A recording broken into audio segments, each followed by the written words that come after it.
6, 5, 4, 3, 2, 1. Hello my crafty friends and welcome to another video. Today I will actually really use fabric paints in form of markers for my very first time. I saw those tote bags and paints in the Lidl last week and I thought that this would be the perfect craft project to try out something new and to experiment with a new medium.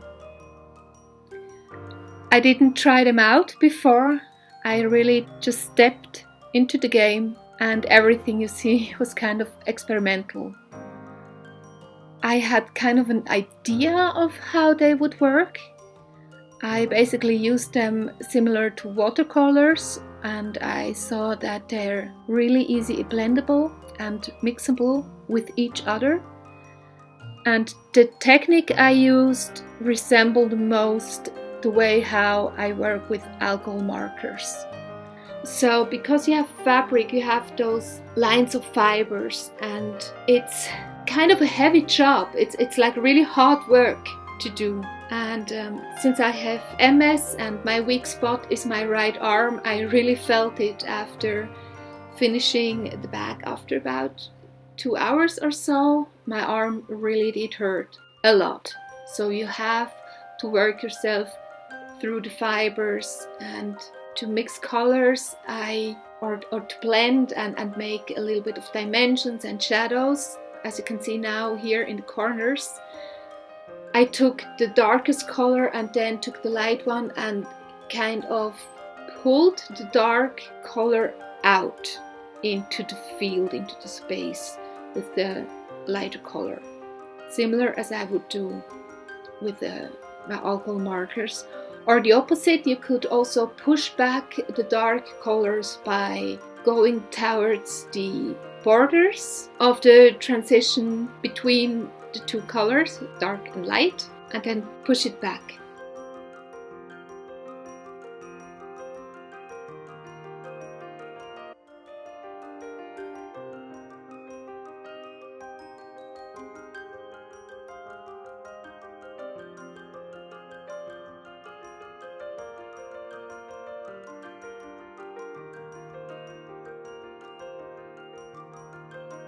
I added also some glitter paint that is especially for fabric mediums.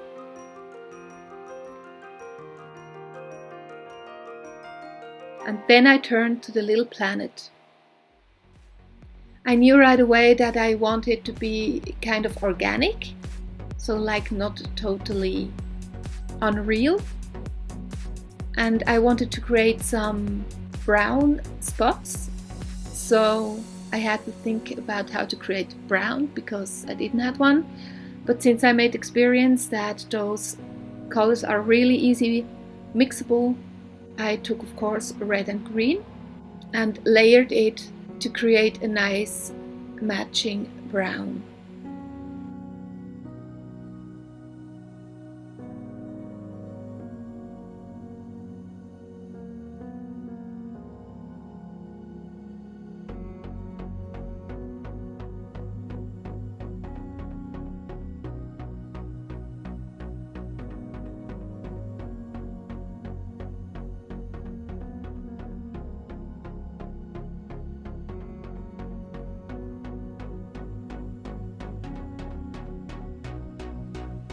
So to give the planet more depth, I used the technique to go from darker to lighter colors, so you create a little bit of a 3D effect.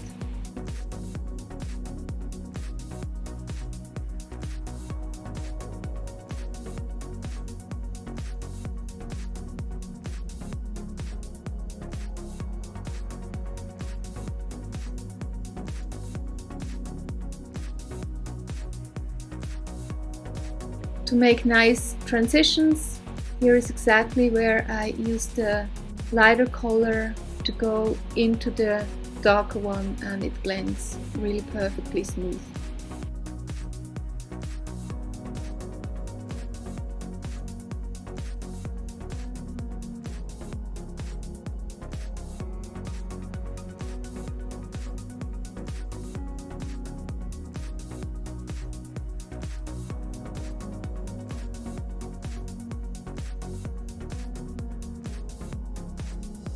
Here I use some clean water, like only water, to mix the red and the green to create a more smooth mixture of those two.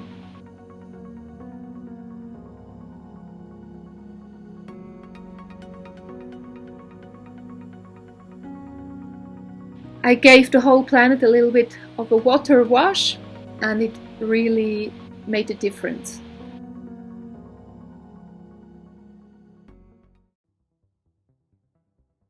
So I knew for the gas ring I would wanted to have something trippy a little bit, and I took purple and yellow because I know those are opposite colors on the color wheel.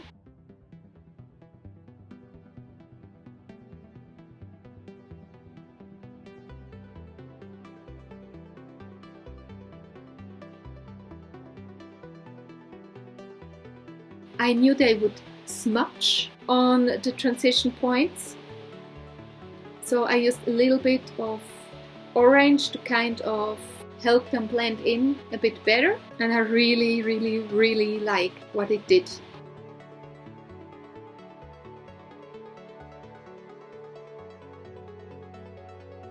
In my eyes, it took me longer to work on the planet because there was more to work between the different strength of color depth, but it was absolutely worth the work. Even though I was really suffering at that point because I felt that my arm kind of reached its limit by now.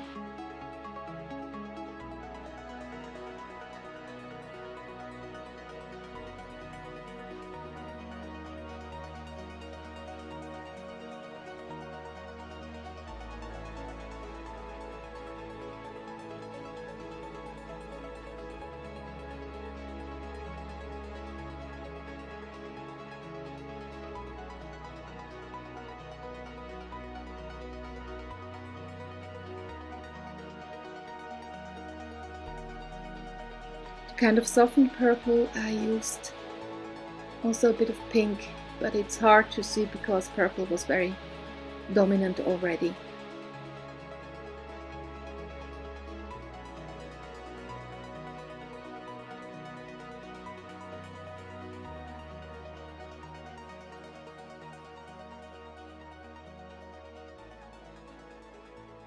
And for final touches, I used again some of the glitter marker.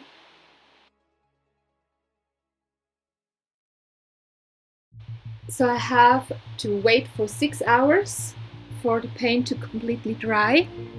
I would also recommend you to use plastic underneath. I had some styrofoam left over from my boxes I purchased the other day and put it in a plastic bag.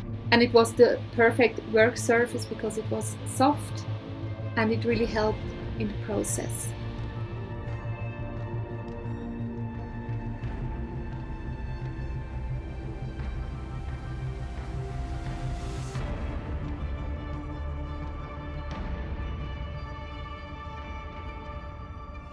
So that's that for today's video. This is the final project. I hope you liked it and maybe you got inspired to do something on your own. Thank you for watching and see you in my next video.